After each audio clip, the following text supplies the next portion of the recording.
Vamos a esperar a que todo el mundo pueda estar en sus asientos. Mientras vamos dando la bienvenida a Vicente Chue Cayús, que nos visita desde Borja, en Zaragoza, y nos va a hablar sobre mitos, pautas y realidades sobre las bodegas en Cerro, el caso de Campo de Borja y de Moncayo. Vicente es historiador, es etnógrafo y además el responsable del proyecto de bodegas en Cerro de Campo de Borja. Nos va a hablar precisamente de esta tipología de bodegas que están ubicadas en una colina y además es expresidente y socio del Instituto Aragonés de Antropología. Ahí es nada. Bienvenido, Vicente.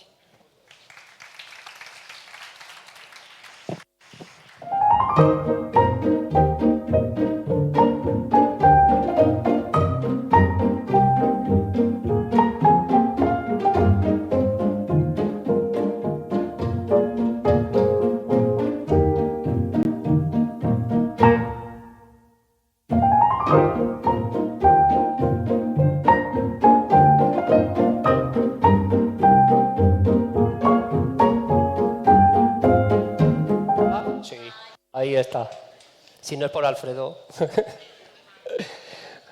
Bueno, pues vuelvo a repetir, bienvenidos, gracias. Lo que yo os voy a contar, ser el último de la mañana, tiene una ventaja. Y es que voy a decir yo que no se haya dicho ya, sería la salida fácil, ¿no? Pero bueno, lo que creo que vais a ver como una especie de resumen en 3 pinceladas de todo lo que se ha ido diciendo y todo lo que nos han ido proponiendo desde la perspectiva del paisaje, de la arquitectura, de lo social, que es lo que pasaba en las bodegas, en la vida social, y un poco lo que yo además os voy a añadir un ejemplo concreto en el cual estamos trabajando en Borja.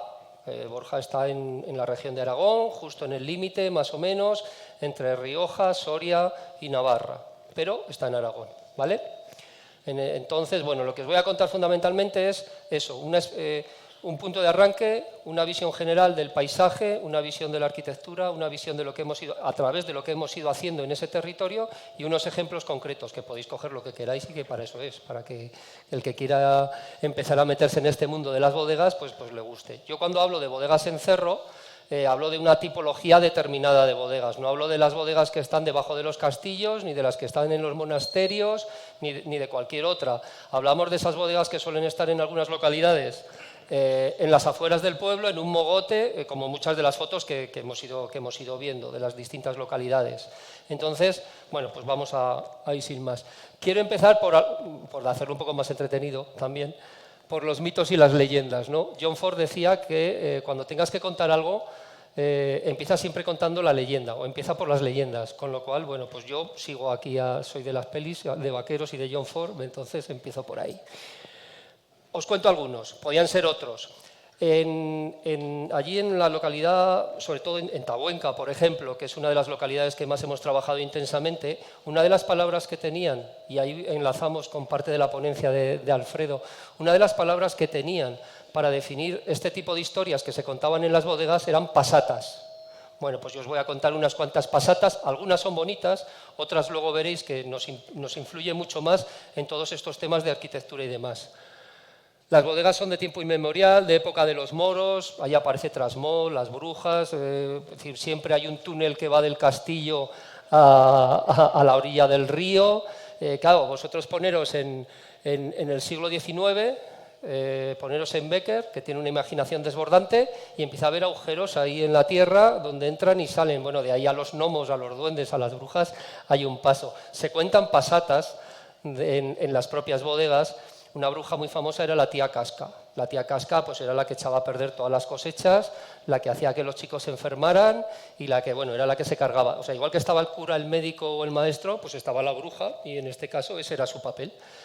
El asunto está que un día debió ir por la zona de las bodegas con un puchero. Dicen que iba con un puchero. Y que se cayó por una zarcera, decís aquí, lumbrera, le decimos allá. Volvemos a la riqueza del vocabulario que hay que ir recopilando a nivel nacional. Y bueno, se cayó por una de esas lumbreras.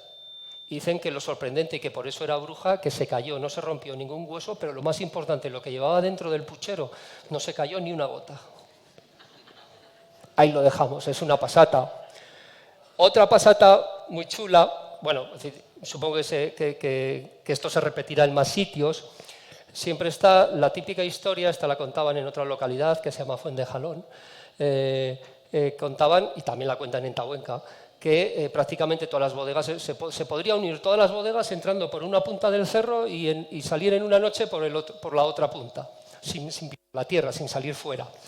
Evidentemente lo que nos está contando esta pasata es que los recorridos, los trazados de las bodegas van muy juntos muchas veces, y aquello de que escuchaban lo que pasaba en la bodega de al lado, que sí, que es cierto, que es así, que es que están juntos unos encima de otros.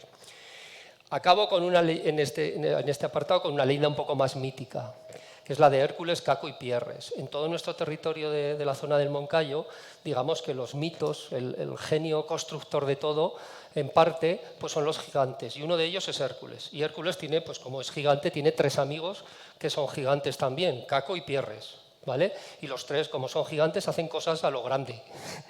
Entonces se van por el monte, por el Moncayo, que entonces debía estar infestado de leones, y llega Hércules y mata a un león, ¿vale? Todo esto está si vais a Tarazona, en la portada del Ayuntamiento de Tarazona, lo veréis reproducido fielmente. El segundo Caco, lo que hace, Hércules Caco, sí, eso, Caco coge un haya y la utiliza de bastón. Y Pierres, en relación al vino, lo que coge una vaca, la mata, la convierte en un odre de vino y se bebe un odre de vino de un trago. Todo esto nos está dando pistas de la importancia de determinados relatos, de determinadas historias que ya nos están contando que el vino forma parte de todo esto, de toda esta historia del territorio, del paisaje que os estoy intentando presentar, de momento de una manera emocional, de momento de una manera dispersa a través de leyendas o de historietas. Bueno, existen otras que luego si queréis en el café o cuando vayamos os cuento más historias. Hay más historias de brujas en las bodegas. O sea, algo pasaba con el vino o con lo que fuera, pero ahí salían las historias. Una cosa que me suele, de Becker ya hemos hablado, una cosa que me llamaba la atención cuando estudiamos los 35 localidades con bodegas en cerro que hay en el territorio. Era decir, joder, siempre el cementerio estaba cerca. Entonces me vino a la cabeza la canción de que cuando yo me muera tengo ya dispuesto, hombre, pues tampoco es tan raro si estás ahí y estás viendo el cementerio todos los días. La realidad física, pues probablemente que cuando entierras en una tierra que puedes excavar fácilmente para poder enterrar, cuando se enterraba en el suelo, ¿vale? Si tienes que hacer bodegas, tienes la misma necesidad, lo haces en un sitio donde puedes excavar fácilmente para poder hacer la bodega. Con el tufo también hay muchas historias, gente que no lo conocía, pues en nuestra localidad venía mucha gente de la parte de Soria a comprar el vino. Y entonces le dijeron, ten cuidado que igual en la bodega hay tufo, y el hombre a pesar de todo entró. Y cuando salió, pues eso, salió diciendo, pues no he visto al tufo ese, pero hay un olor muy raro ahí abajo, ¿no? Pero bueno, es una forma de... El que venía a comprar era el que mandaba, era el que tenía las perricas, con lo cual era una manera de ridiculizar de alguna manera al que en ese momento tenía la sartén por el mango. Existen otras leyendas más contemporáneas y vinculadas directamente con la arquitectura popular y con lo que estamos hablando, como que en las bodegas la luz la podemos llevar de cualquier manera, con cables, por el aire y no pasa nada, como si hicieras una acupuntura en el terreno y por arriba con los palos y por encima los cables. Las bodegas se caen porque, fíjate, si es que no sabemos de quién es esta bodega, si es que se me está cayendo encima, no podemos meter el agua, es que si metemos el agua se hunden. Todo esto son... y a través de los ejemplos que, por ejemplo, Félix ha comentado y que él ha intervenido, son absolutos mitos, o leyendas, no son ciertas. Se puede invertir todo eso, ¿vale? O sea, se puede llevar el agua a las bodegas, podemos meter la luz con placas solares como hicieron en Atauta y que no se vea ningún cable volando por encima, ¿vale? Todo eso se puede hacer, ¿vale? No hay nadie para abrir. Van a venir los turistas, parece que el único objetivo en esta vida sean los turistas y no va a haber nadie para ir. Bueno, pues resulta que si la gente se organiza o se organizan las bodegas que venden vino, las públicas o las cooperativas o las privadas, pues si se organizan en un territorio, igual la de tu pueblo no, pero la del pueblo de al lado igual está de guardia este domingo y al domingo siguiente está la del otro. Y si hay suficientes bodegas, igual solamente tienes que hacer guardia un par de veces al año. y estás cubriendo todos los fines. Son 53 fines de semana, señores, no hay más. O jugamos o no jugamos a estas cosas, ¿no? Lo que os digo es que no te la den con queso. Me habéis dado una idea con el queso gruyère antes. Por la próxima ponencia no pondré un queso de estos, pondré un queso gruyère por la idea de la bodega y la cueva que se mete para adentro. Entonces, ¿qué es lo que vamos a hacer? ¿Qué es lo que nosotros nos planteamos cuando empezamos a hablar de bodegas? Es decir, bueno, queremos trabajar con el paisaje. Nos damos cuenta que en nuestro territorio, los 30 y tantos pueblos, hablo de 2 comarcas, Borja y Tarazona, pues muchos tienen este tipo de bodegas. Y dicen, bueno, pues tenemos que hacer algo con esto, ¿no?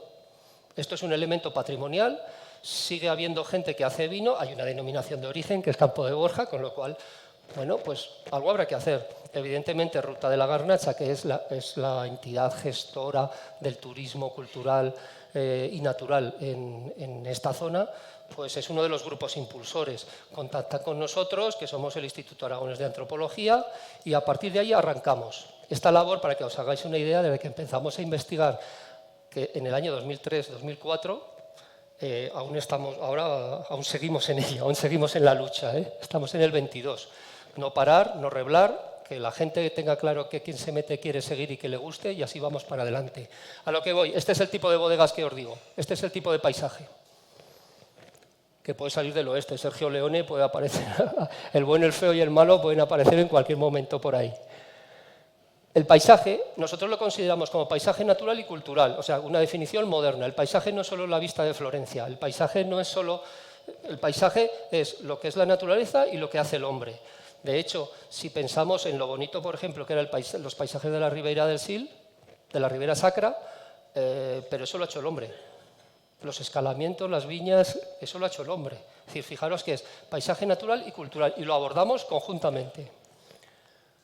El Moncayo, con ustedes, Su Majestad el Moncayo, al fondo. Esto también es un paisaje, veis que ya van apareciendo viñas, hombre, es decir, esto es paisaje. No solo es la parte de la naturaleza, lo otro también es paisaje y forma parte de la identidad del territorio. Pero esto también. Es un paisaje sucio, pero es un paisaje. A raíz de este planteamiento, que de repente encontramos algo así, decimos, bueno, pues entonces tendremos que gestionar el paisaje. Si queremos que la gente pasee por las bodegas, o primero las propias personas del pueblo como calidad de vida, el que se puedan dar un paseo tranquilos por las bodegas, tendremos que ver la limpieza, tendremos que ver los derrumbes, tendremos que ver todas esas cosas. ¿Cómo las arreglamos? Y de una manera que se pudiera hacer. Siempre con los pies, en esto recomiendo siempre pies en la tierra y sentido común. Porque si nos hacemos un gran proyecto y empezamos a pensar en todo lo que hay que hacer y queremos tenerlo todo cerrado, no cerraremos nunca nada. ¿Cómo gestionamos? Bueno, pues lo que os acabo de comentar. Primero, ¿por qué queremos intervenir sobre el paisaje y queremos trabajar sobre él? Porque creemos que es calidad de vida, en primer lugar, para los que viven en la localidad. Tienes un sitio para pasear, tienes un sitio limpio, no se te va a caer el nieto en ninguna bodega que esté abandonada, todas esas cosas. Pongo como, por ejemplo, se podrían hablar de más. Y la segunda parte, el paisaje se puede convertir en un elemento de dinamización económica y social. Imaginaros en esa fotografía que os he puesto de la basura, imaginaros una botella de vino y la basura. Y ahora imaginaros una foto en condiciones de las bodegas y la botella de vino. ¿Cuál valdría más cara? Esto es el ABC. Es una manera de empezar a trabajar. Cuando trabajemos hay que tener cuidado, porque ese paisaje que hemos visto, ese paisaje de la Ribera Sacra, ese paisaje del Moncayo, este paisaje de Aranda, es como un puzzle, con muchas piezas. Si tocas una pieza, tocas el puzzle entero. Y muchas de esas piezas tienen distintos orígenes. Unos llegan hasta la época romana, otros llegan hasta hace 200 años, otros son contemporáneos. Esa basura que hemos visto sería contemporánea, por ejemplo, ¿vale? Vale, pues entonces tenemos que tener mucho cuidado con esa interrelación y cuando intervenimos en el paisaje. Entonces, ¿cómo lo hacemos? Porque, claro, tened en cuenta que no solo miramos hacia abajo en estas piezas del puzzle, sino que también miramos hacia arriba, a lo que vamos a dejar. ¿Qué paisaje vamos a dejar nosotros? Podemos hablar de los romanos, de la Edad Media, de la Edad moderna, contemporánea. Bueno, ¿y nosotros qué paisaje vamos a dejar? Cuidado cuando intervenimos en el paisaje, hay que saber lo que vamos a hacer. En todo este proceso, nosotros lo primero que hicimos, y empiezo a hablar de casos concretos, fue decir, bueno, participación. Igual, como ha sugerido Félix, no sé, me acuerdo si era Félix o Alfredo, bueno, es lo mismo, uno de los dos, el RUE del Percebe, ¿quién lo ha utilizado? Alfredo. Pues en vez de pensar en una asociación de vecinos vertical, pensamos en una asociación de vecinos horizontal, donde estuvieran implicados las personas que tenían bodega. Cuidado, va más allá del concepto bodeguero. Bodeguero que hace vino, por decirlo de alguna manera, y el que tiene bodega es otro. Y pueden tener intereses distintos o comunes. Entonces, lo que hicimos fue primero juntarlos para que pudiéramos empezar a hablar y a saber qué es lo que querían y hasta dónde se podía llegar. ¿Vale? Además, hicimos un análisis DAFO, como existen muchas técnicas y muchos modelos, uno de debilidades, amenazas, fortalezas y oportunidades que nos podía ofrecer un paisaje que cogiera como tema el vino, ¿vale? Y lo que tuviera alrededor. ¿Por qué trabajábamos así? Porque nos importaba, en primer lugar, considerábamos que el vino formaba parte de la identidad territorial, pensábamos que eso era calidad de vida y era desarrollo local y que a su vez, de cara al futuro, nos podía dar un desarrollo sostenible y una competitividad territorial. Es decir, un monasterio bonito, una iglesia bonita, un yacimiento romano bonito, unas bodegas bonitas, hacer vino, comer bien y demás, si os dais cuenta, en líneas generales, decid qué sitio de España queréis, que seguro que encontramos uno que las cumple. Luego tendremos que encontrar en nuestro paisaje qué es el matiz que nosotros queremos darle, cada uno el suyo. Por eso tiene que investigarse previamente. Hay que saber cuál es la esencia de tu paisaje para poder desarrollar tus puntos fuertes. Pero sin olvidar las dos pautas o tres pautas fundamentales: por la calidad de vida de las personas, con participación de las personas y para ese posible desarrollo. ¿Quiénes son? Cuando digo quiénes deben participar, pues deben participar no solo los bodegueros, no solo los que tienen bodegas, pero el que tenga una casa de turismo rural igual también tiene algo que decir. O un restaurante. O simplemente ser la asociación cultural de tu pueblo y estás interesado en que se desarrolle en tu pueblo, en que se viva mejor en tu pueblo. Esa es una parte fundamental. Técnicos, arquitectos, aparejadores, etnógrafos, antropólogos, lo que se considere en función del territorio que cada uno tenga. Y finalmente políticos, porque todo esto al final hay que darle un comportamiento democrático y una legalidad vigente, ¿vale? Porque si no, no conseguiremos nada. Muy importante la participación y el primer apartado, porque hoy podemos conseguir una subvención, pero cuando se acabe la subvención, si no hemos convencido a la gente, adiós. Es decir, si la gente está convencida, si le hemos preguntado, si han participado, si quieren hacerlo, podemos ir hacia adelante y podemos hacer que todas las inversiones que se puedan hacer en el territorio, o en las bodegas en este momento, puedan mantenerse en el tiempo. Nosotros, es decir, nosotros y cualquiera, no pueden mantener 350 bodegas impecables y como el día que inaugures, no. Como no los hayas convencido de que no cambien las puertas, que no cambien las ventanas, que no cambien los materiales, que no pongan antenas, que hagan una serie de cosas, pues como no los convenzas no hemos hecho nada. ¿Cómo llamamos nosotros a esto? Observatorio del Paisaje de Interés Turístico del Campo de Borja. Es un nombre muy largo, pero viene porque a raíz de todos estos trabajos previos que habíamos ido haciendo, el Gobierno de Aragón designó al Campo de Borja como un paisaje de interés turístico. Solo hay dos en todo Aragón. Y uno de ellos somos nosotros, ¿vale? Ese observatorio, ¿quién lo forma? Las tres patas que os he dicho: la parte social, la parte técnica, la parte política.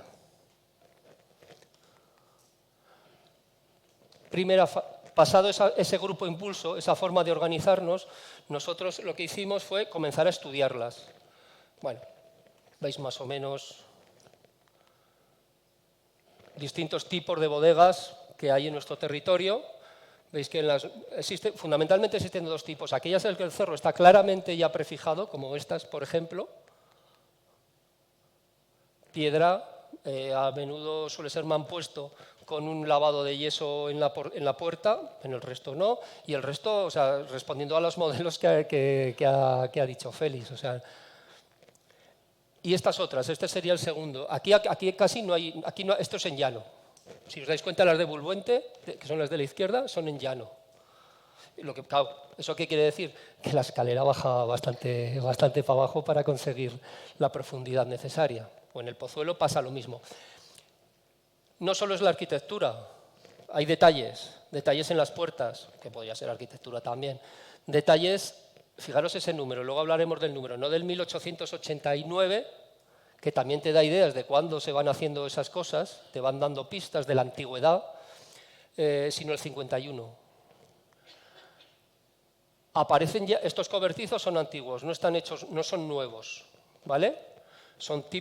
Luego veremos alguno que está un poco mejor, pero son típicos, en concreto, de una localidad. Pues evidentemente en esa localidad, si quieren meterle mano a sus bodegas, esto lo tienen que tener en cuenta. Estas están orientadas al oeste y cara al Cierzo. No me pregunte, cuando has hablado antes de las orientaciones, Félix, me preguntaba, porque estos son cara al Cierzo, mirando al Moncayo directamente. Este es un modelo, como tantos, como el que hemos dicho, nosotros le llamamos caño, le llamamos capillas, sacristías, a la parte de pisar, pisadera. Aquí juegan las lumbreras, a veces tenían la boca lo suficientemente amplia como para echar la uva por ahí. Y entonces caían a la pisadera. Pisaban el vino ahí y caían y lo volvían a echar hacia abajo ya a las cubas y a los toneles. Este es el ejemplo que pusimos anoche en la cena. Esto es cosa aparte. Salas, capillas, bueno, pues ya veis que más o menos, o sea, el repertorio es similar en todas partes. Nosotros a los maderos para la prensa le llamamos tarugos. Pero cuidado, también hay devociones, parte de esas historias, parte de esas pasatas, parte de esa religiosidad. Fijaros que nosotros llamamos sacristía, capilla. Aparecen las placas de las vírgenes, de los santos. Hay unas dudas siempre en todo eso. Antes nos lo he contado. Uno de los mitos más extendidos es el que una mujer con la regla en el momento del sigo no tenía que entrar en la bodega. Y a mí me preguntaron cuando una de esas, a mí estoy hablando del siglo XXI, sí, y gente aparente, o sea, gente que con estudios, no te digo, no, con estudios no, pero gente con la EGB, pongamos, si el flash de la foto podía afectar al vino. Claro, le dije, pues no sé, esto es algo que jamás me había llegado a preguntar, ¿no? Y también aparecen, como ha dicho Alfredo, cantos, brindis. Vino que nacer de cepas y sales con tantos rigores, a cuántos sin saber letra los haces predicadores. Esto me lo podía explicar yo ahora mismo.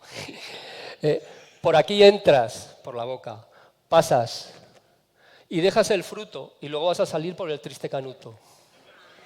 Es un brindis, hay 200 más de estos. Recopilar esos brindis hace que el espacio de las bodegas no sea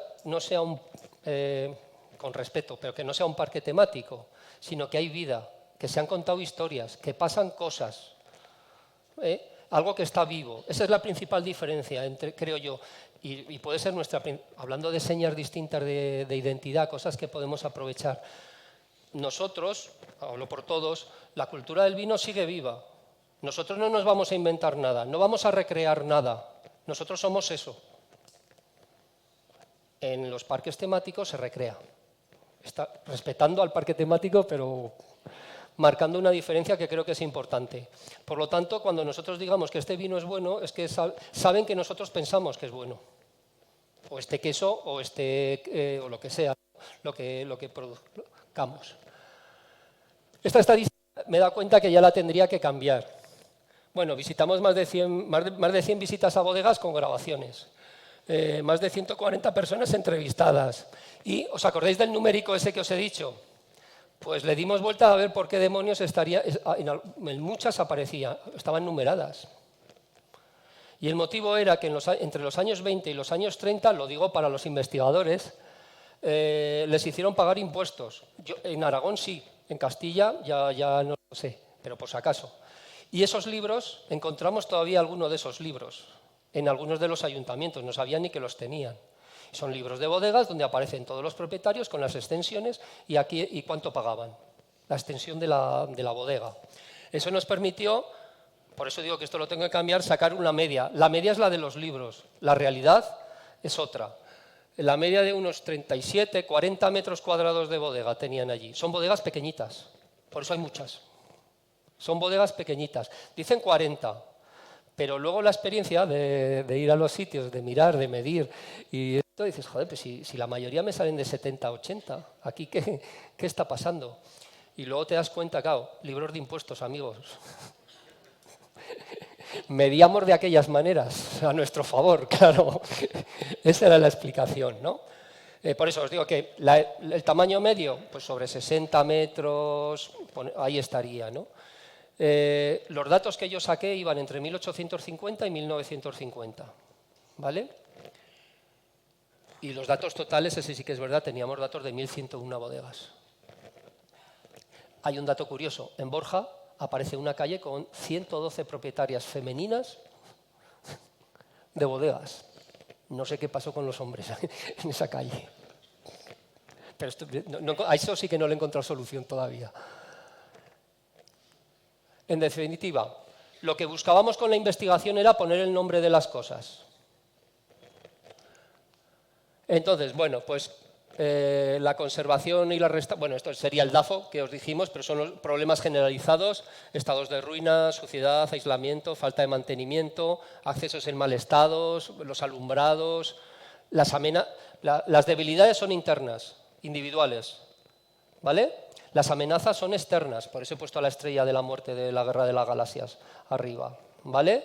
Y luego vendrán las fortalezas y las oportunidades, ¿no? Bueno, esto no deja de ser sentido común. Sí que quiero hacer hincapié en que nosotros dividimos a la hora de empezar a trabajar entre de puertas adentro y de puertas afuera, en las bodegas.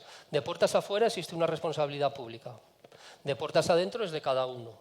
No entramos en títulos de propiedad ni nada de esto, que esa sería otro debate y largo, ¿vale? Pero por lo menos de puertas afuera ir trabajándolo. Luego vendría lo otro, ¿vale? Existen soluciones y están en marcha. Pues algunos que se han nombrado, Atauta, lo de las placas solares me tenían loco, cómo llevar la luz, porque uno de los principales problemas que tenemos en nuestra zona son los cables aéreos. Altanás, Torquemada, Moradillo. Planteamos unas pautas, esas pautas ya están creadas. En esas pautas lo que hicimos, lo que hicimos fue decirles a todas las localidades, tienes estos 5 o estos 10 modelos de puerta en tu pueblo. Tienes estos 10 modelos de muro de frente. La distancia media de un frente de bodega es tanto. Pautas, que no normas. Porque ahí entra la participación. Y es lo que próximamente, por ejemplo, se va a hacer en Tabuenca, que es hacer la reunión con la asociación de los propietarios de las bodegas para ponernos de acuerdo en esas pautas. Para después ver qué se puede hacer con ellos, que lo lógico sería una normativa, salir de ahí una normativa.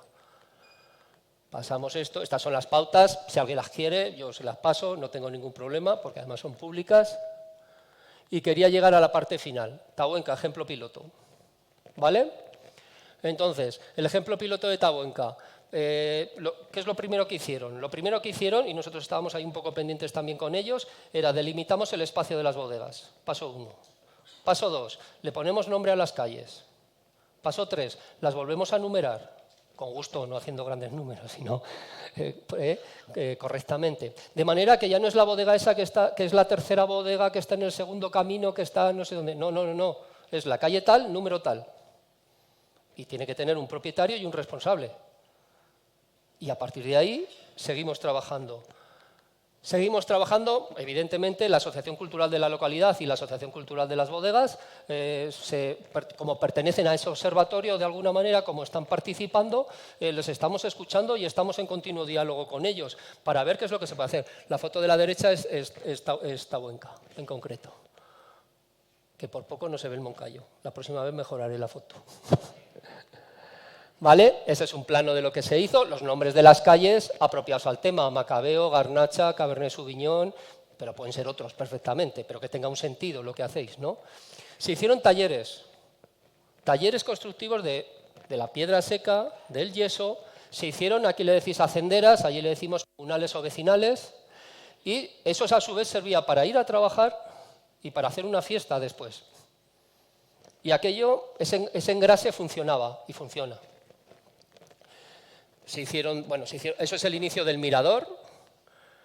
Y se empezó, es decir, si nosotros en nuestra localidad llegamos, vamos, y cuando viene una visita nos la llevamos a ver el pabellón, hemos fracasado. A donde tenemos que llevarlo a ver es a las bodegas, o a la iglesia, o a lo que sea, o al castillo, a lo que tengáis. O sea, tú enseñas en tu casa, cuando entras por la puerta, ¿qué es lo que enseñas a una visita? ¿El baño o el mejor cuarto primero? O la terraza donde se vea la vista, o lo bonito, ¿no?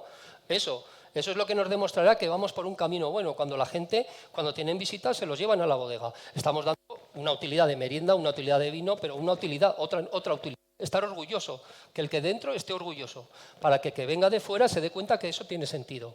Fijaros que además se pueden empezar a hacer otras cosas. Con aquello del azufre que se azufraba y demás, pues empezaron a hacer rollo de colores y empezamos a montar otra cosa. Y no es agresivo hacia la arquitectura ni el patrimonio.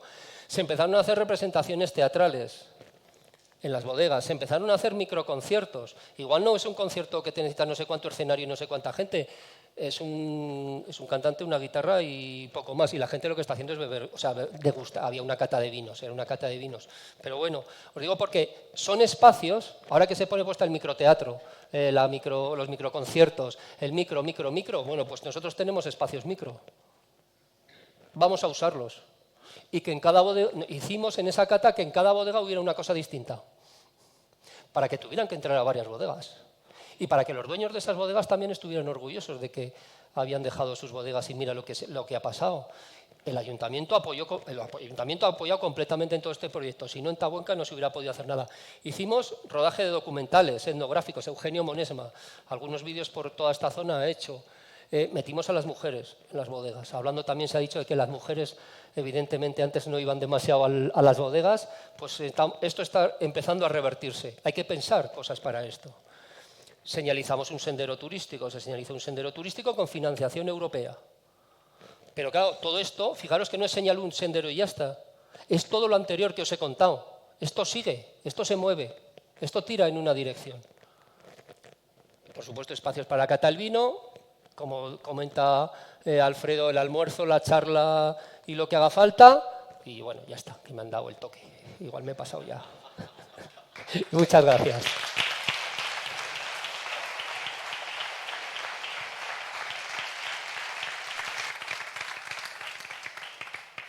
Muchas gracias, Vicente. Maño mío, la de cosas que nos has contado, ¿eh? Ahora, no nos dejes, Vicente, porque vamos a hacer el pequeño debate con los ponentes de esta mañana, a los que invito a que suban al escenario. María José, Félix, Vicente. Subimos todos, por favor. Alfredo también, que no te libras. María José... Sí, ya viene por ahí.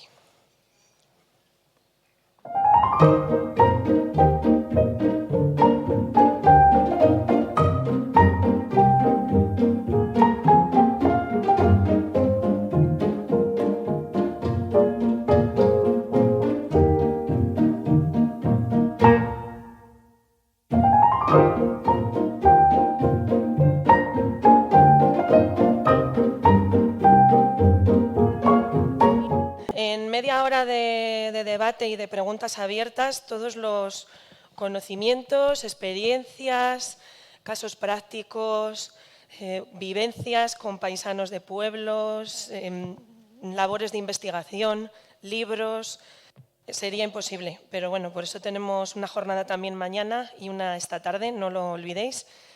Y aprovecho antes de comenzar a lanzar alguna pregunta, que ya sabemos que esto de romper el hielo nos cuesta un poco, para que así algún animado del público que tenga ya apuntado en su libreta alguna pregunta o alguna impresión o alguna experiencia que haya podido vivir parecida a la que nos han contado los compañeros.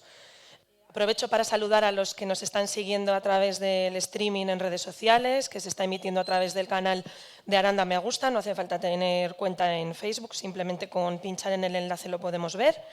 Y también, bueno, pues saludarles a los que están en casa siguiéndonos, que tendrían que ver cómo está el auditorio, que está hasta arriba y es un gusto volver a tener eventos así de multitudinarios. Bien, pues mientras algún valiente o no tan valiente del público se anima a pedir el turno de palabra, yo voy a hacer una pregunta quizás un poco obvia, pero creo que necesaria, y es precisamente ¿cuál creéis que es el papel en la actualidad del mundo de la elaboración del vino, del enoturismo, que por ejemplo es el área en el que yo trabajo?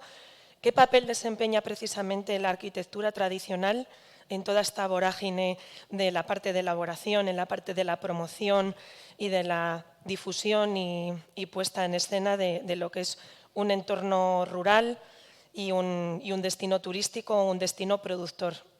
Os lanzo la pregunta a ver quién quiere ser el primero que se anime a contestar. Quizás María José, que es viticultora y tienes las dos facetas, ¿puedes contextualizar un poquito la primera pregunta? Bueno, pues bueno, claro, antiguamente nadie visitaba una bodega, eran lugares oscuros llenos de telarañas, y hoy día los bodegueros se han convertido en mecenas del arte, en proyectar el mundo rural. El mundo rural era algo orillado y ahora el enoturismo ha nacido una nueva palabra. Hace 20 años, enoturismo. Y ahora las nuevas bodegas tienen siempre pasarelas, plataformas para no interferir en los trabajos diarios de los operarios, y el enoturismo, las inversiones millonarias que hay, han aparecido los spas, te meten en una barrica con Cabernet Sauvignon, con las burbujas, viendo un paisaje. Llegas a una bodega, lo primero que te dan es una copa, ves paisajes, te emocionas, los sentidos. Bueno, pues efectivamente el mundo rural es un tema contemporáneo. Lo que pasa es que a través de los ejercicios proyectuales, las nuevas tendencias, poner en valor esa arqueología o esa arquitectura rural conlleva conocer muy bien la esencia. Hay que trabajar con expertos, no solamente son elementos urbanísticos o normativos, sino personas preparadas que sepan sacar realmente lo que hace único a un lugar en el mundo.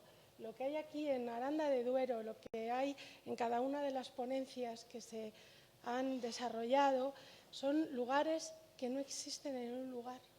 Y lo que hay que hacer es que ese público que viene a ver ese patrimonio arquitectónico y cultural, que se emocione.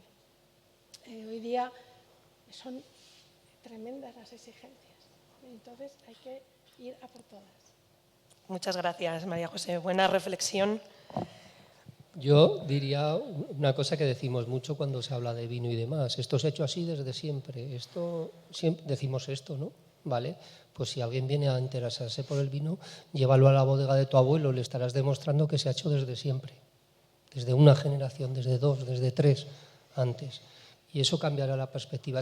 A partir de ahí empezarán a fluir las historias, los sentimientos, el espacio, y lo estarán viviendo, además, que es lo importante, creo yo, el baja a la bodega. Recuerdo cuando hicimos el trabajo de campo de las 30 y tantos pueblos, pues yo tenía que ir, o sea, cualquier entrevista, cualquier historia tenía que ser un día por pueblo. ¿Motivo? Porque cuando llegabas y no conocía a nadie, en algunos pueblos no conocía a nadie, ibas a La Solana y decías, hola, que vengo a hablar de bodegas.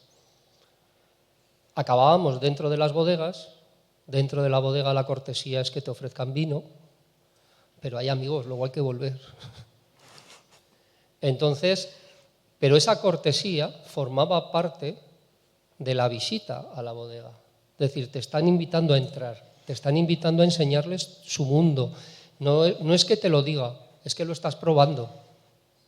Empiezan los sentidos a funcionar de otra manera, ¿no? Entonces yo creo que cuando digan que esto se ha hecho así desde siempre y demás, llévatelos a la bodega del abuelo.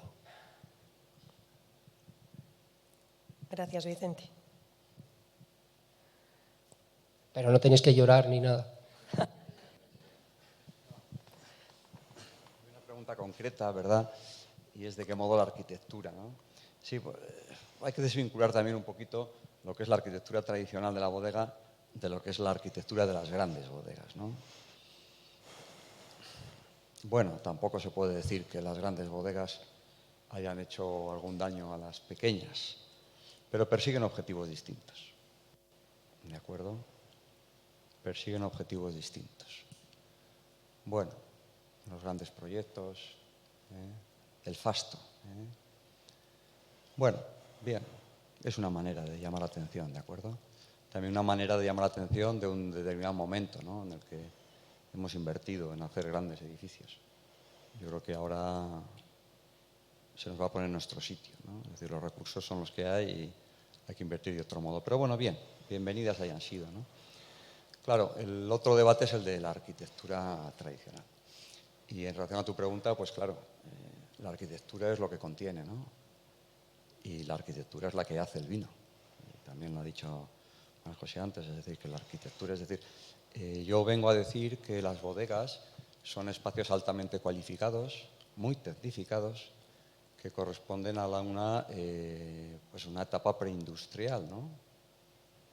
Que bueno, preindustrial, ya los grandes monasterios, ya aquellos sí que era una industria brutal, ¿no? La cantidad de vino que producían, ¿no? Entonces estamos ahí en la línea de la arquitectura industrial que tanto se está poniendo en valor. Es decir, las bodegas atesoran todo, atesoran la cultura inmaterial, como bien nos ha contado Vicente, la sabiduría tradicional constructiva y luego la sabiduría industrial. Es que ha habido una evolución brutal, ¿no? Desde los egipcios y los romanos hasta llegar a nuestros días, ¿no? Y ahí hay un conocimiento increíble. Es que es realizar el edificio específico concreto que sirva para esta función, ¿no? Bueno, claro que hay muchos edificios como estos, ¿no? Pues un simple molino, ¿verdad?, de molienda, pues es increíble, ¿no? Llevar el agua, que la rueda, que caiga, que mueva la piedra de arriba sobre la de abajo, sacar la línea. Es decir, que es que la arquitectura tradicional es la leche, ¿eh? Hablando mal y pronto, ¿no? Es decir, que es increíble, ¿no?, a lo que han sido capaces de llegar a lo largo del tiempo. Entonces, pues bueno, pues vamos a ver cómo conseguimos salvarla, ¿no? ¿Qué te parece? Bien, no sé qué más puedo decir. Yo creo que tiene que ser todo un poco complementario en relación a la arquitectura moderna con la tradicional, o sea, en el sentido de que todo puede sumar. Evidentemente ahora hay bodegas modernas, está el Consejo Regulador, pero si en cada zona somos conscientes de dónde venimos, pues yo creo que nos irá mejor. Si los consejos reguladores son conscientes de que tienen barrios de bodegas únicos en cada tierra, para trabajar con ellos, para ofertarlo como algo diferenciador. Las bodegas comerciales, muchas, por ejemplo, como la que vamos a ver esta tarde, Valsotillo, pero también está aquí en la Ribera Dominio del Águila o Cillar de Silos, han aprovechado los calados, como dicen en La Rioja, las bodegas subterráneas para meter ahí sus barricas, sus botellas, o sea que también ahí están dando un uso actual, o sea, vino a gran escala y comercial a las bodegas tradicionales de toda la vida. Entonces, incluso las bodegas modernas que no hacen eso, pero que sepan que en su pueblo también están esas arquitecturas tradicionales, que es de donde venimos, y que, no lo sé, de cara al enoturismo, cuando viene alguien, cuanto menos que les diga que hay todo eso, porque muchas veces se olvida y están desaprovechando algo que es único en cada lugar, como os estaba comentando.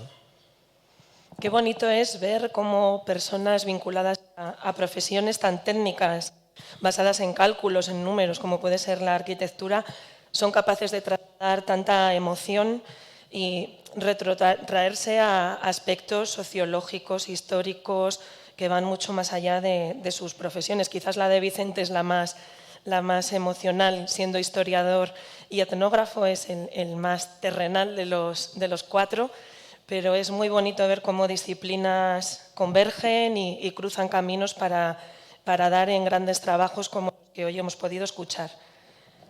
¿Hay preguntas en el público? Bueno, muy bien. Pues en breve os van a pasar un Un micrófono, os ruego que seáis concisos porque ya sabéis que la jornada termina ahora con la visita de varias bodegas subterráneas, así que ánimo, compañero, y el micro es tuyo. Muchas gracias. Yo soy un pueblecito a 9 kilómetros de aquí, se llama Quemada, y tenemos bodegas en llano, aunque el pueblo sea en cuesta, y son muy profundas. Digamos que en las bodegas, algunas de ellas hará 60 años que no se han utilizado. Sí que se utiliza a lo mejor alguna cuadrilla, arreglar alguna bodega, ¿no? Hay bodegas que son privadas, pero hay bodegas más grandes, son de mucha gente. Por lo tanto, están totalmente olvidadas, más bien, yo no me atrevería a decir en ruinas, pero sí las entradas, por ejemplo, se han llevado piedras, o algún camión ha chocado contra ellas. Y en la parte de abajo, en el suelo de la bodega, digamos que no son llanas, el agua, la humedad ha hecho curvas. Las zarceras, muchas de ellas están hundidas. Entonces, ¿qué pasos hay que dar para esas bodegas poder ponerlas otra vez, no en marcha, sino que se puedan mantener, que se puedan conservar? ¿Qué pasos hay que dar? No se puede meter cualquiera por seguridad. ¿Cómo se hace? ¿Se llama a un arquitecto? ¿Qué hay que hacer? Aparte de dinero, eso se buscaría. Es que eso pasa mucho en la Ribera, ¿eh? Mucho. Gracias.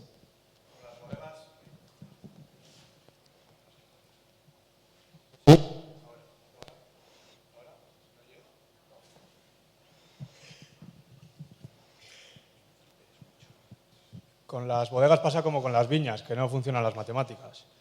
Y es un problema realmente complejo, que creo que nadie aquí te va a dar una solución concreta.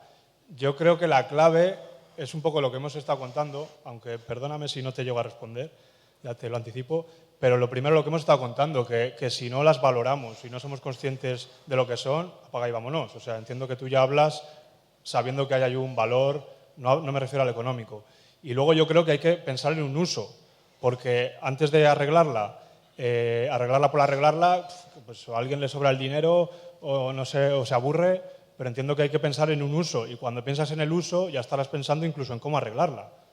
Porque, por ejemplo, los usos tradicionales de los que se ha hablado aquí, como el hacer vino o la función social, están muy bien, porque ya están probados a siglos de historia, pero yo he visto casos, pues en León, por ejemplo, hay uno que tiene queso en la bodega, o sea, que madura el queso en la bodega.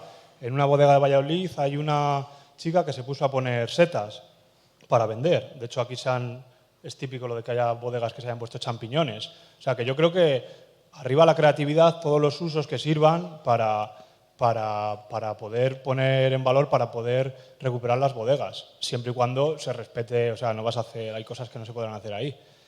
Y a partir de ahí ya todo. Y ahora ya entramos en lo que tú dices, pero soy pesado con eso porque muchas veces damos tiros al aire y cómo la arreglo y tal, y realmente no sabemos ni qué se quiere hacer con ella ni para qué.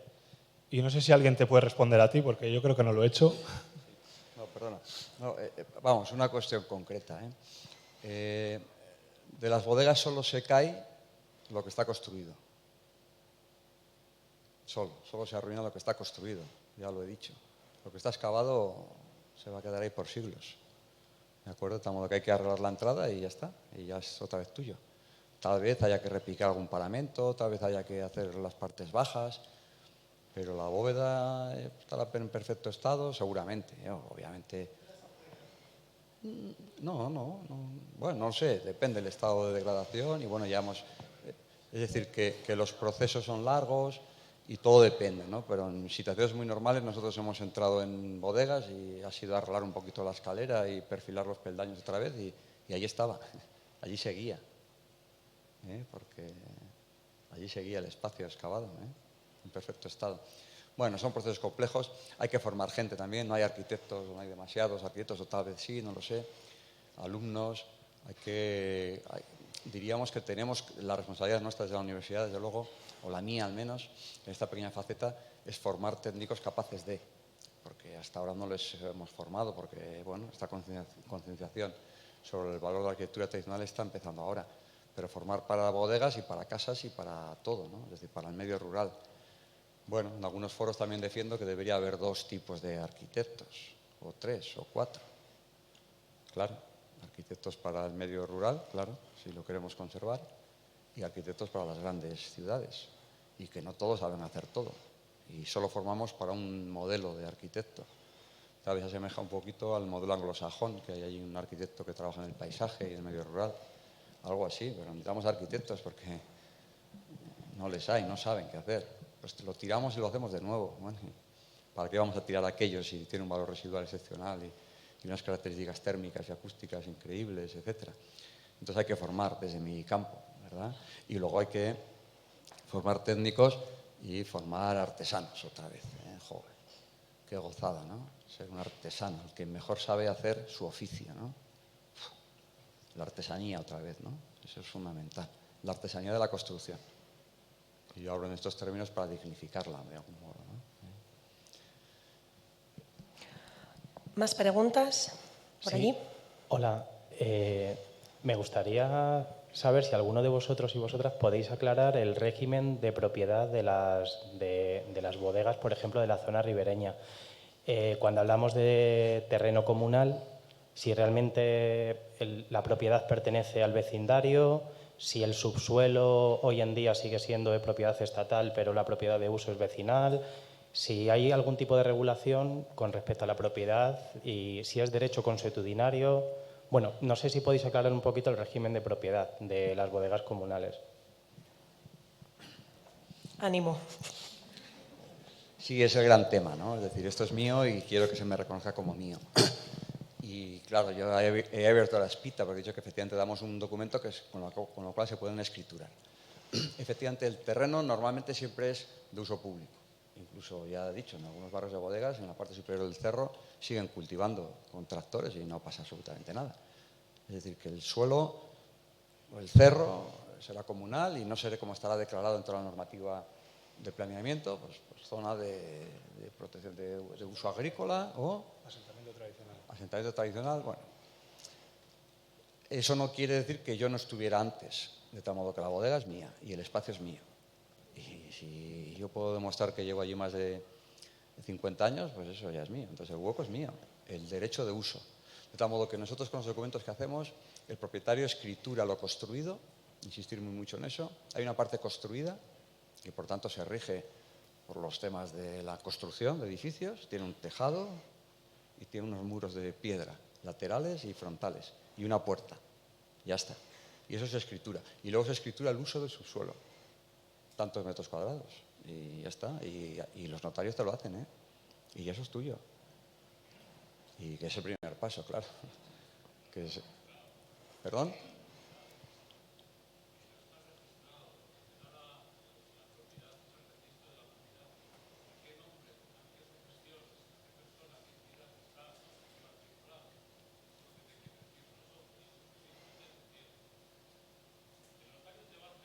Claro.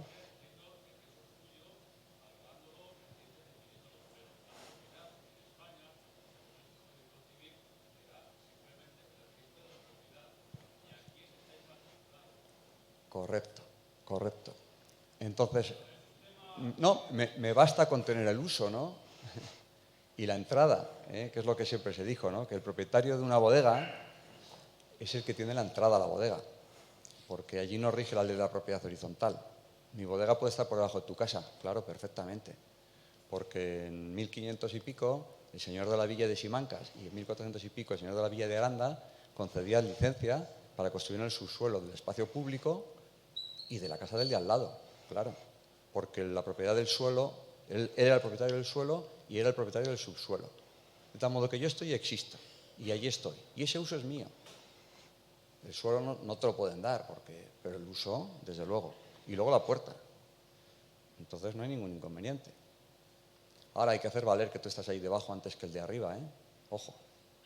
Entonces, si tienes un plano de que no puedes hacer un garaje de viviendas, que yo estoy aquí abajo, antes que tú.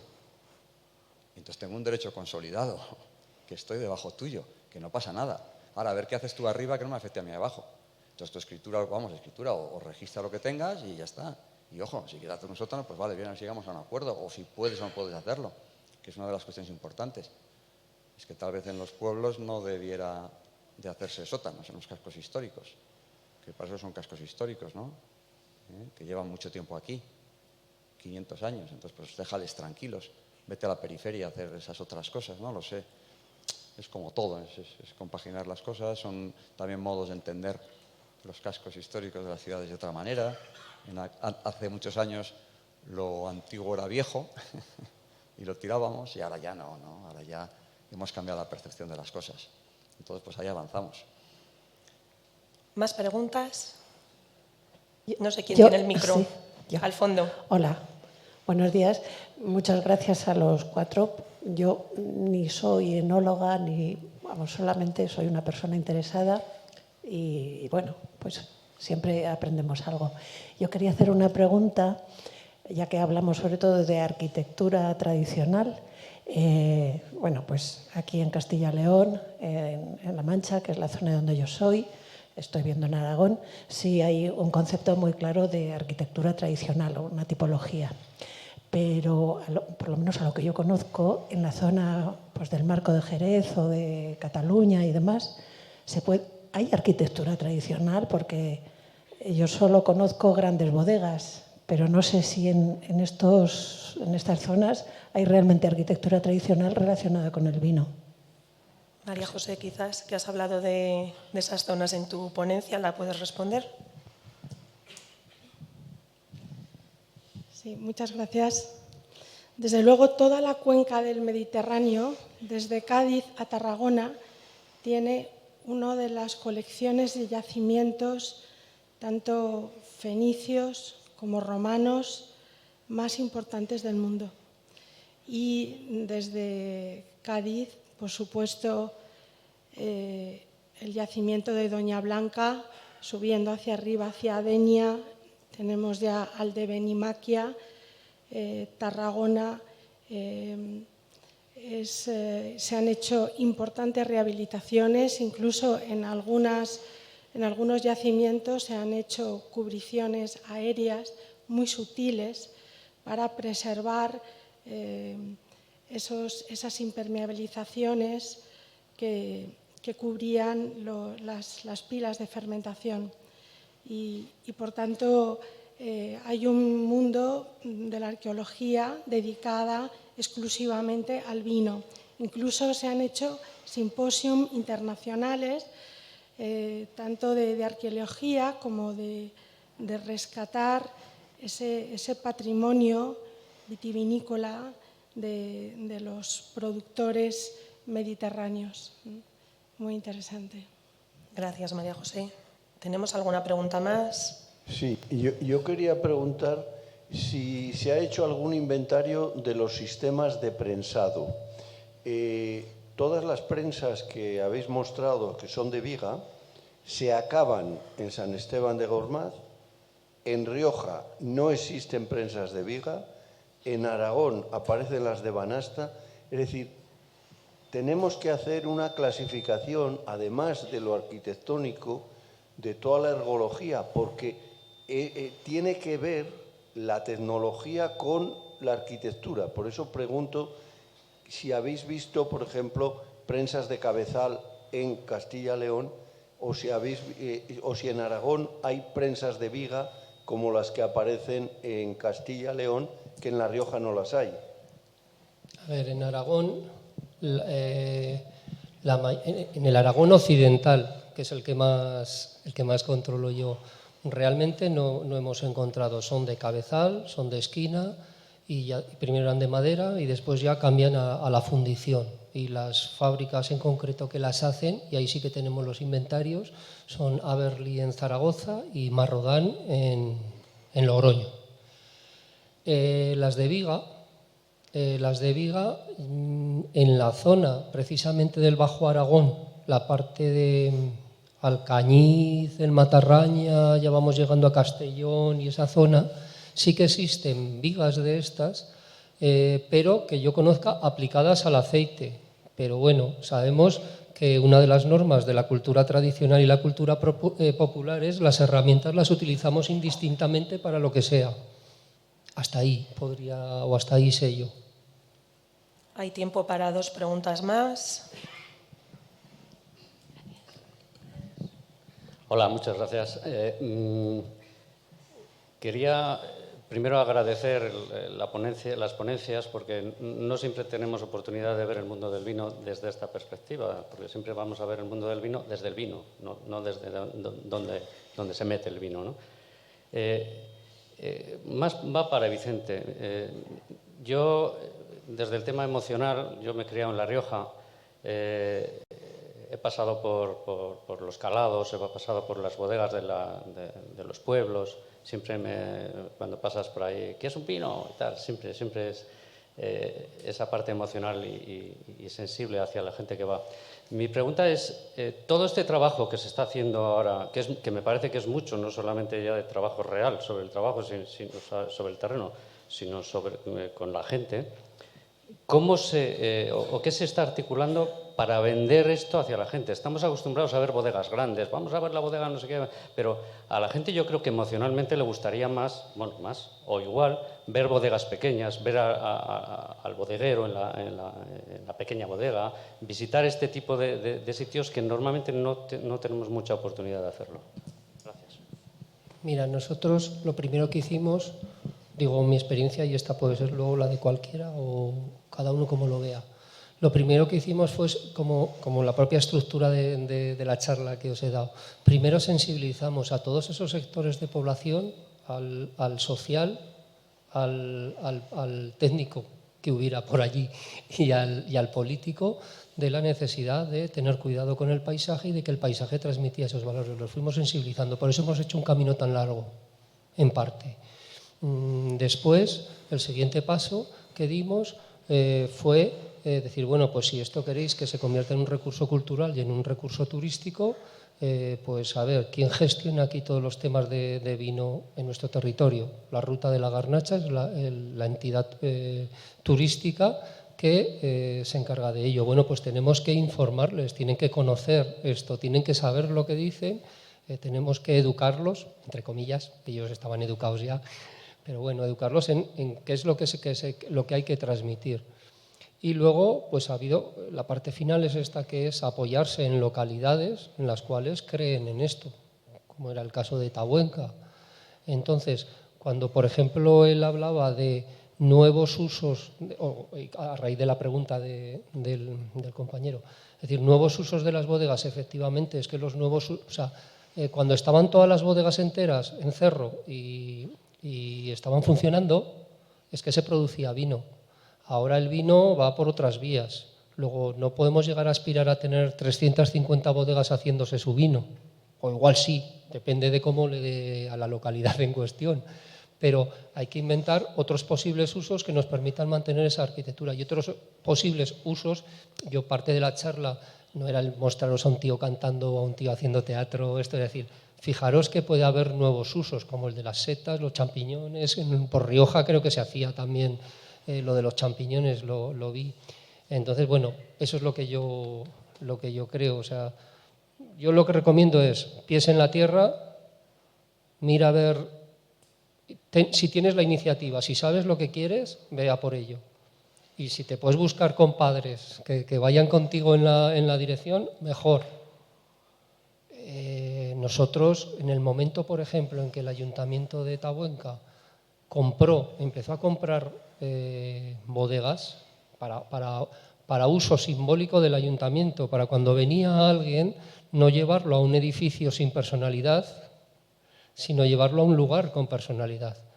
La gente empezó a tener en cuenta lo de las bodegas y empezó a tener un cierto cuidado. Cuando les pedimos, porque escaneamos todas las bodegas prácticamente, pues lo hicieron en 2 o 3 fines de semana y la gente estaba. Porque tenían que estar, habíamos alquilado el aparato, entonces o estaban en ese fin de semana o no podíamos hacerlo, o no podían hacerlo, que de hecho lo hicieron ellos mismos, los de Tabuenca. Bueno, pues eso es. Y entonces poco a poco eso va generando un movimiento y hay que subir a limpiar y suben a limpiar y hay que respetar. Y cuando empezamos a respetar, empezamos a crear unas pautas, empezamos a crear unas normas sociales que son las que pueden hacer que el camino colectivo vaya por ahí. Ya está. Gracias, Vicente. Hay tiempo para una última pregunta. Comentar una cosita. María José. Solo, que quizá esa arquitectura tan autóctona debe ir ligado a una elaboración de vinos naturales. Es decir, el cliente que va a visitar estas bodegas tiene un producto único. Y a lo mejor el poderse agrupar estas construcciones subterráneas para crear un proyecto común, hacer un gran vino diferente, con unas características organolépticas extraordinarias, y a lo mejor poner en cada una de las cuevas que están tan cerca una de otras, con una unificación espacial en la entrada, con los pavimentos cuidados, y que a lo mejor poder elaborar una variedad autóctona diferente en cada una de las cuevas, que pudieran catarse y con la explicación, sería algo maravilloso. Sería un museo o un espacio de memoria vivo, de alguna manera. Bueno, yo os quería felicitar por los estudios de arquitectura. Nosotras, yo con mi compañera, estamos impulsando una asociación de arquitectura del VIP en el Penedés, que es una región que conocéis, y alguno habéis sacado algunos ejemplos, justamente para la pregunta que hacía una persona ahora, ¿no?, de si en Cataluña hay o en el Penedés arquitectura tradicional. La arquitectura tradicional del Penedés es la masía, lo digo porque tiene un nombre como muy concreto, y se basa con la herencia familiar, es decir, que tenemos del derecho civil catalán, también da la posibilidad de que sea el heredero o la heredera, la mujer también, y eso ha sido la clave del éxito de la transposición a través de las generaciones hasta la industrialización, en que las masías se encuentran con las bodegas. Nosotros nos planteamos como asociación pues también un poco buscar estos puntos de encuentro entre la arquitectura tradicional, concretamente de la masía y de estas bodegas que están en masías o que están en el patrimonio industrial, con los grandes bodegueros. Si no hay punto de encuentro, de discurso, de relato con los grandes bodegueros, pensamos que, bueno, que hay unas deficiencias. Hemos estado en instituciones, llevamos tiempo viendo muchas prácticas y muchas experiencias. Y además ya sabéis que nuestra región es como pionera en el tema enoturístico, que también preguntabais. De manera que también nos preocupa un poco el discurso vacío o banal del enoturismo, que no tiene puntos de encuentro con la generación de conocimiento desde las universidades, y aquí felicitar pues al profesor de la Universidad de Valladolid, que nos ha dado un catálogo de ejemplos maravillosos. Yo os quería preguntar a los arquitectos, y perdonar, pero que teníamos ganas de explicaros que estamos aquí y que estamos dispuestas pues a responder cualquier inquietud que tengáis respecto a lo que estamos haciendo allí. Yo os quería preguntar si en todos estos estudios habéis llegado a la distinción de tipología y tipo, ¿vale?, que son dos cuestiones que en arquitectura es lo que dan un poco la validez a un discurso metodológico científico en la arquitectura. ¿Vale? Gracias.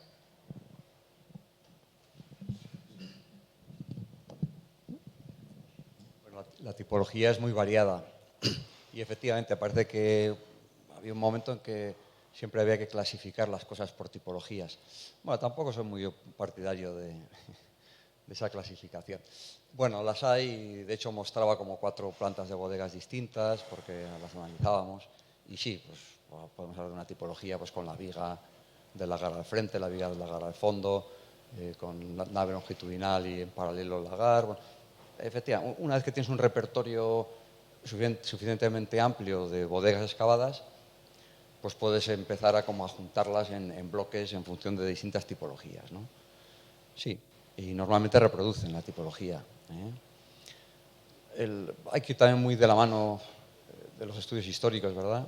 En Torquemada, que es un elemento excepcional, único, pues bueno, hay documentos históricos, efectivamente 1400 y pico, y ya se da a cada particular un lote con un frente, fachada y un fondo, todas orientadas a la misma dirección, en paralelo, eso es casi un polígono industrial. Lo de Torquemada es increíble, ¿verdad? No he traído la planimetría, tengo algún catálogo de la exposición y algún libro que dejaré aquí en biblioteca. En cualquier caso, está disponible en la página web de la Junta de Castilla y León, Bienes de Interés Cultural BIC, etnográficos, y tienen los libros a disposición gratuita. Claro, depende de la entidad, del lugar y del entorno. Torquemada, claro, es que tenían agua dentro de la bodega. No hay muchos sitios con agua dentro de la bodega con pozo, ¿eh? Todas las bodegas con pozo. Entonces aquello sí que fue una producción a lo bestia, a lo bestia. Creo yo pensar, o quiero yo pensar, pero no he encontrado el dato, y hasta que no encuentras el dato que te dice, no te atreves, ¿no? Pero bueno, la llegada a la corte a Valladolid, que estuvo durante 2 años, también he leído que estuvo la corte aquí, en Aranda de Duero. Qué bonito. Aquella cosa cuando era itinerante. Bueno, pues cuando estuvo allí la corte, pues era muy fácil traer el vino por el río Pisuerga, de allá a aquí, a Valladolid, ¿vale? Porque, bueno, eso sí sabemos que el río, el vino trasegarlo con carros y en cubas y tal, no sé qué, pues que no debe moverse demasiado, etcétera, de tal modo que si puede trasegarse el vino en barcazas por el río, pues sería excepcional. Bueno, hay como muchas cuestiones para estudiar. Y allí son todas homogéneas. La tipología de bodega en Cerro pues suele ser un poquito más compleja, tanto en cuanto que las orientaciones son distintas. Ya sabemos que la orientación buena es a norte, siempre evitando el sol naciente, que se puede meter dentro, así que siempre evitando el este y siempre evitando el oeste, porque el sol se puede meter dentro también por la tarde. Entonces evitamos el sol tendido tanto de la mañana como de la tarde. Y normalmente están orientados pues como a noroeste o algo así, las bocas de las bodegas. Pero como un cerro es circular, pues hay una orientación buena y otra mala. Normalmente se ocupa la buena. Solo una cosa, ahí sí que en algún sitio he detectado que las casas más pudientes de la localidad son las que tienen las mejores orientaciones y las de peor nivel socioeconómico tienen las peores orientaciones. Eso no ha variado. Sobre las tipologías que preguntas, yo veo que hay dos partes, digamos. Las tipologías del barrio de bodegas entero y luego dentro de ese barrio de bodegas, ¿qué tipologías hay? Realmente es difícil en la arquitectura tradicional porque hay infinidad de variantes, no es como a lo mejor otras cosas que son modelos más cerrados, ¿no? Aquí, por ejemplo, en Castilla y León hay un abanico de tipologías, me refiero al conjunto entero, brutal, y depende al final, la arquitectura tradicional responde a los materiales de la zona y a lo que hay en ese lugar. Si te vas a la zona de Zamora, pues hay un tipo de bodegas o León que tienen todas las lomas ahí, la tierra encima, aquí en la ribera son diferentes, dentro de la ribera cambian los barrios de bodegas, influye mucho, por ejemplo, la geología en el tema, vamos, influye casi totalmente, porque hay zonas que están más cerca del páramo calcáreo, pues que las bodegas son mucho más cortas. O vas a Sotillo, como vamos a ir esta tarde, y veréis qué burradas de bodegas, porque la arena arcillosa ha permitido ahí hacer otras tipologías. Entonces, sería muy bonito hacer un catálogo de diferentes tipologías de barrios de bodegas, y luego, dentro de ese barrio de bodegas, es muy difícil. Nosotros, por ejemplo, en el Plan Especial de Protección de las Bodegas de Aranda, que todo se ha dicho que lleva paralizado unos años, intentamos hacer ese ejercicio de hacer unas tipologías y nos era sumamente difícil. Y acabas haciendo una tipología en función del tamaño. Pues bodegas anulares, bodegas largas con... Es que ya no me acuerdo, pero poníamos la planta de todas las bodegas, intentábamos hacer grupos y a veces era incluso forzado, la verdad. Bueno, pues vamos a concluir la primera jornada de mañana del Congreso sin antes recordaros a todos que ahora el que quiera visitar algunas de las bodegas subterráneas de aquí de Aranda se van a formar 2 grupos. El primero va a visitar la bodega de los Martínez, que es de la Peña El Jarro. Ya sabéis que aquí las peñas son toda una institución y hay que nombrarlos con la importancia que tienen. Desde abajo cruzarán a la bodega de la Navarra, que es de la Peña La Ribera. Y el segundo grupo visitará la bodega del Bolo, que es de la Peña El Chilindrón. El primer grupo, por favor, que salga por la puerta lateral de la Casa de la Cultura, donde estará Mari Carmen, que es guía de turismo de aquí del Ayuntamiento de Aranda, para acompañarles. Y el segundo grupo, que visite la la bodega de El Bolo, que lo haga por la puerta principal, donde estará Alberto también esperándolos. Cuando acabéis de ver las primeras bodegas, os intercambiaréis. Y nos vemos esta tarde a las 4:15 para conocer las iniciativas colectivas de aquí del terreno. Gracias a todos.